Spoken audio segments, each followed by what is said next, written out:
नमस्कार दर्शकों, YouTube के मेरे चैनल में आप सबका स्वागत है। आज मैं एक नई चीज शुरू करने जा रही हूँ कि मैं चाहती हूँ कि जो दर्शक ज्योतिष में रुचि रखते हैं और अपनी कुंडलियां दिखाते हैं। नेचुरली आजकल लोगों ने ज्योतिष में इतना ज्ञान तो प्राप्त कर लिया है कि हर व्यक्ति को पता होता है कि उसकी कौन से लगन की कुंडली है और उसकी कुंडली में कौन सा ग्रह किस भाव में बैठा हुआ है और किस ग्रह की उसकी दशा चल रही है। तो मेरा ये वीडियो एकदम उन लोगों के लिए विशेष रूप से है जिनकी ज्योतिष में रुचि है और जो अपनी कुंडली के बारे में पूरी जानकारी रखते हैं और जो समय समय पर जिनके प्रश्न होते हैं कि हमारे इस भाव में ये ग्रह है, इस ग्रह की दशा में हमारे संख्या होने वाला है, ये ग्रह हमें क्या रिजल्ट देगा। तो इसी संदर्भ में मैंने आज श्रृंखला शुरू करी है। सबसे पहले मैं ले रही हूँ अष्टम भाव को। तो आज मैंने लिया है मकर लगन का अष्टम भाव कि अगर आपकी मकर लगन की कुंडली है, मकर लगन का क्या मीनिंग है कि आपके लगन में 10 नंबर लिखा हुआ है। इसका अर्थ है कि आपका मकर लगन है, आपकी मकर लगन की कुंडली है और उसके अष्टम भाव में राहु विराजमान है। तो वो दर्शक जिनकी कुंडली में अष्टम भाव में राहु विराजमान है, ये वीडियो स्पेशली उन लोगों के लिए है। वो अपनी कुंडली लेके बैठ जाइए और आप समझने की कोशिश करिए कि जब मकर लगन की कुंडली में अष्टम में राहु बैठा होता है तो वो ग्रह आपके लिए क्या देने वाला है और उस ग्रह की दशा अंतशा में आपको किस तरीके के रिजल्ट मिलने वाले हैं। कुंडली में हम बात करें तो 6, 8, 12 ये वो भाव है जिन्हें कुंडली के गड्ढे कहा है, यानी गर्त स्थान कहा है। कहते हैं कुंडली का कोई भी ग्रह अगर 6, 8, 12 में बैठा हो, चाहे वो ग्रह कितना ही शुभ हो, चाहे वो ग्रह विपरीत राजयोग बना रहा हो, लेकिन तब भी वो ग्रह जब उसकी दशा या अंतर्दशा आएगी तो वो आपको कुछ ना कुछ परेशानी जरूर देगा। कई बार विपरीत राजयोग बनाने वाले ग्रह भी आपको परेशानी दे जाते हैं।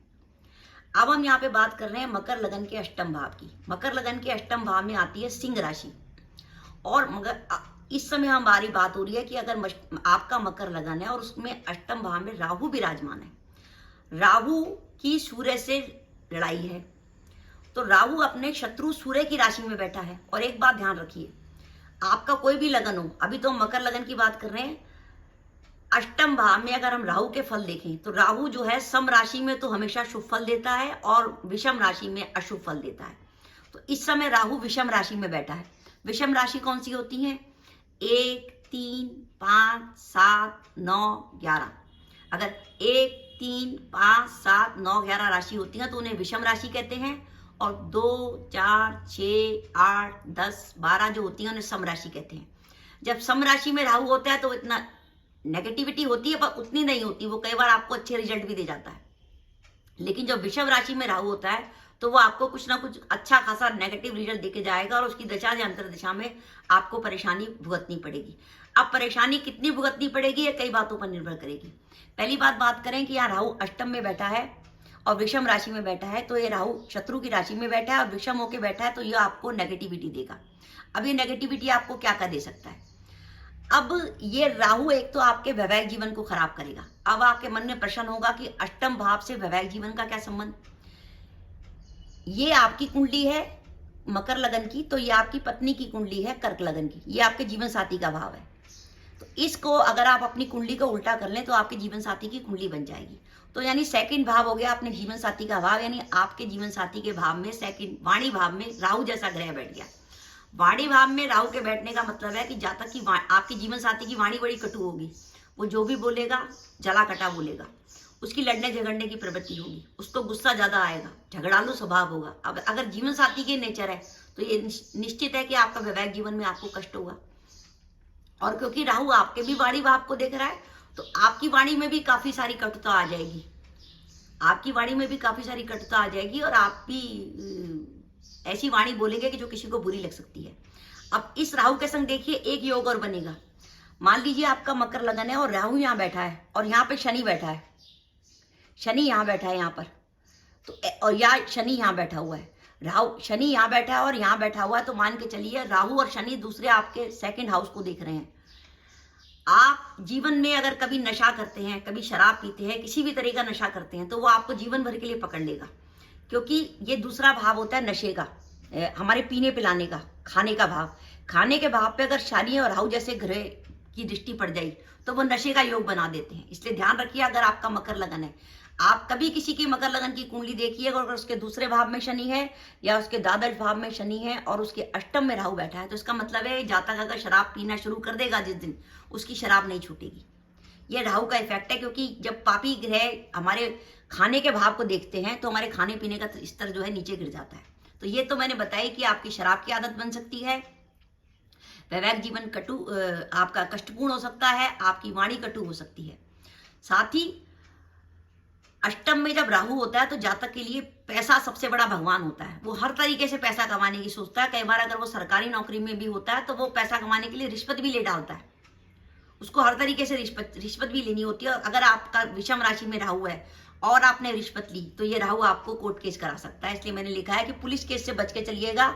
ये सिंह राशि का राहु ने अगर आपको कोर्ट केस में फंसा दिया तो ये जेल यात्रा करा सकता है। विषम राशि का राहु जो है, पैसा आपका भगवान है, और ये इस राहु के कारण आपके खर्चे बहुत ज्यादा होते हैं, क्योंकि आपका धन भाव और अष्टम भाव राहु केतु के अक्ष में आ गया और आप पैसे नहीं बचा पाते। अष्टम में राहु का मतलब है आदमी पैसे नहीं बचा सकता। मार्केट जाएगा तो इतना खरीद के लाएगा पूछे मत, क्योंकि राहु हर चीज को बड़ा बड़ा खरीदता है, उसको हर चीज बड़ी पसंद होती है। और बाई चांस राहु की दशा चल रही है तो वो हर चीज को ऐसी महत्वपूर्ण कीमती चीज खरीद के लाएगा कि पूछिए मत। अष्टम का ये राहु स्वास्थ्य के लिए बहुत खराब है। विशेषकर अगर अष्टम में आपके राहु के है तो मान के चलिए पेट की प्रॉब्लम आपको परमानेंटली मिलेगी, लीवर में आपको प्रॉब्लम हो सकती है, आपको पाइल्स की प्रॉब्लम हो सकती है। और बाई चांस ये राहु पापी ग्रहों से दृष्ट है, जैसे राहु के ऊपर शनि की दृष्टि है या मंगल की दृष्टि है, तो ऐसी स्थिति में ये राहु आपको मृत्यु तुल्य कष्ट भी दे सकता है अपनी दशा या अंतर्दशा में। खर्चा मैंने आपको बता दिया ये होगा, बजट में बाधा आएगी। अब क्या सब कुछ नेगेटिव ही होगा? नहीं, कुछ पॉजिटिव हो सकता है। वो कैसे हो सकता है? अगर इस राहु के ऊपर गुरु की दृष्टि पड़ गई, अगर आपकी कुंडली में गुरु जो है सेकंड हाउस में बैठा है, या आपकी कुंडली में गुरु चौथे भाव में बैठा है, या आपकी कुंडली में गुरु द्वादश भाव में बैठा है, यानी मकर लगन की कुंडली में गुरु धनु का है, कुंभ का है या मेष राशि का है, तो ये गुरु आपके राहु को देखेगा। गुरु एक ऐसा ग्रह है जिसकी अमृत दृष्टि है। ज्योतिष में कहते हैं कि राहु और केतु एक छाया ग्रह है, उनका अपना कुछ नहीं होता। उनके ऊपर जो दृष्टि पड़ती है या जिस जगह बैठते हैं उसका रिजल्ट देते हैं। यहाँ पे राहु पे अगर शुभ ग्रह गुरु की दृष्टि पड़ गई तो ये जो मैंने आपको सारे बातें बताई हैं कि इतने इतने कष्ट होंगे, ये काफी हद तक कम हो जाएंगे, क्योंकि गुरु की अमृत दृष्टि पड़ गई तो गुरु राहु के सारी नेगेटिविटी को कंट्रोल कर लेगा। और अगर गुरु की जगह शनि मंगल जैसे ग्रह की दृष्टि पड़ गई तो ये स्थिति बिगड़ जाएगी। इसलिए ये निर्भर करेगा कि आपकी कुंडली में अष्टम में राहु बैठा है तो वो आपको ये रिजल्ट देगा। अब ये रिजल्ट कितने बड़े होंगे? ये रिजल्ट ज्यादा टेंशन में देने वाले होंगे तब जब उन पे शनि मंगल और केतु जैसे ग्रहों की दृष्टि होगी, या ये रिजल्ट आपके लिए इतने परेशान नहीं करेंगे अगर उनमें गुरु देवगुरु बृहस्पति ने अगर राहु को देख लिया तो मान के चलिए आपको राहु की दशा भी इतना प्रॉब्लम नहीं देगी। अब बात यह करनी है कि आपका मकर लगन है, अष्टम में राहु बैठा है और बाई चांस आपकी कुंडली में राहु की महादशा चल रही है या राहु की अंतर्दशा चल रही है, तो आपको करना क्या है? राहु के प्रभाव को दूर करने का सबसे बढ़िया तरीका है कि आप किसी ऐसी जगह पे जाइए जहाँ बहता पानी हो, और बुधवार को या शनिवार को बहते पानी में कच्चे कोयला जो कच्चा होता है, कच्चा कोयला पानी में प्रवाहित कर दीजिए। और अगर आपको बहता पानी ना मिले तो आप रुके हुए पानी में कोयले डालकर उसको 21 बार आगे ढला दीजिए तो वो पानी आगे चला जाएगा। इसके अलावा आपके घर में जो भी सफाई कर्मचारी आता है या आपके ऑफिस में कोई सफाई कर्मचारी आता है, आप उसे हर बुधवार के दिन कुछ पैसे दीजिए तो राहु की अनिष्टता कम हो जाएगी। और किसी की भी लड़की की शादी में जाइए तो वहां पे कोशिश करिए वहां बैठ के लड़की का कन्यादान ले सके। वहां पे जो पंडित जहाँ पे फेरे लगते हैं और रात के समय परिवार के लोग कन्यादान लेते हैं, उस समय उस रस्म में अगर आप शामिल होते हैं तो, क्योंकि राहु की दशा में आप जितना कन्यादान करेंगे आपको उतना फायदा होगा। और जो बड़ी बड़ी महिलाएं हैं, घर की बुजुर्ग महिलाएं हैं, उनका जरूर पैर छूइए, उनका आशीर्वाद आपको राहु की दशा में बहुत फलेगा। तो दर्शकों, ये मेरा वीडियो था कि मकर लगन में अगर आपकी मकर लगन की कुंडली है और आपकी कुंडली के अष्टम भाव में राहु बैठा है तो आपको क्या रिजल्ट देने वाला है। आप मुझे कमेंट बॉक्स में कमेंट करके बताइएगा आपको मेरी ये श्रृंखला कैसी लग रही है, क्योंकि मैं चाहती हूँ कि जो लोग ज्योतिष में रुचि रखते हैं उनको ज्योतिष पढ़नी आ जाए, और जो लोग इस बारे में परेशान रहते हैं कि हमारी कुंडली में ये ग्रह बैठा है, हमारी कुंडली में वो ग्रह बैठा है तो हमारे संग क्या होने वाला है। तो अगर आप लोगों ने मेरा सहयोग दिया और मेरे संग सहायता करी तो मैं आपको एक एक करके सारी चीजें बता दूंगी, ये सब चीजों के वीडियो आपको दे दूंगी। बस आप मुझे बताइएगा कि आपको मेरी अप्रोच कैसी लगी। तो दर्शकों, ये मेरा वीडियो था, आपको कैसा लगा प्लीज कमेंट बॉक्स में कमेंट करके बताइएगा। इसके साथ ही अगर आप मेरे चैनल पर पहली बार आए हैं और आपने मेरा चैनल अभी तक सब्सक्राइब नहीं किया तो कृपया मेरा चैनल सब्सक्राइब कर दें। साथ ही बेल आइकन को भी दबा दें, जिससे जब भी मैं अपने वीडियो अपलोड करूं उसके नोटिफिकेशन आपको मिल जाए और आप मेरा वीडियो देख सकें। इसके साथ ही नमस्कार दर्शकों, जय माता दी।